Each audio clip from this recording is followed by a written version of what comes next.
এত পপুলারিটি।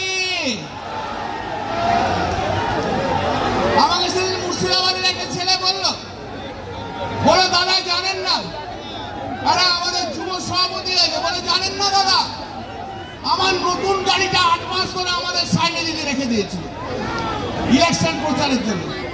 এই গদ্দারটা চেপে গাড়িটা আমার নষ্ট করে দিল। তো দিদি সাইনে দিদি, আমি তো বড় ফিল্ম স্টার, আপনাকে দেখার জন্য তো পশ্চিমবাংলার মানুষ নাকি দাঁড়িয়ে থাকে, এত বড় স্টার। কোথায় গেলেন দেখতে তো পাচ্ছি না। বারুইপুর গিয়েছিলেন, কথা শুনে চলে এসছেন, তাই তো? ঠিক কিনা?